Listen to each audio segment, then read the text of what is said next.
तर आज आपण बनवणार आहोत कांदे घालून शिमला मिरचीची भाजी। तर सगळ्यात अगोदर ना शिमला मिरची घ्यायची, तिला अर्ध्यातून कट करायचं व आतलं जे आहे ना ते काढायचं।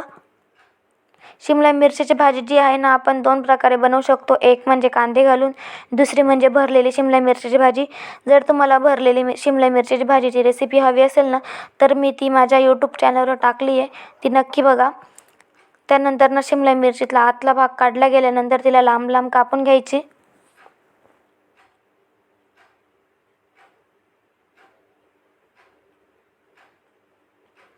त्याच्यानंतर गॅस ऑन करा व त्याच्यावर कढई ठेवा, त्यात तेल टाका। तेल गरम झाल्यानंतर त्यात जिरं टाका, जिरं फ्राय होऊ द्या। छान प्रकारे फ्राय झाल्यानंतर बारीक चिरलेला लसूण टाका। लसूण पण छान प्रकारे लाल झाला ना त्यात कांदा टाकायचा। जर तुम्हाला लसूण कापून आवडत नसेल ना तर पेस्ट पण टाकू शकता। कांदा टाकल्यानंतर त्याला मिक्स करा व कांद्याला पण छान लालसर होऊ द्या।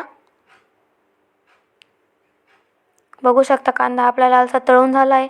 त्यानंतर आहे ना त्यात शिमला मिरची टाका। शिमला मिरची टाकल्यानंतर ना त्याला मिक्स करा।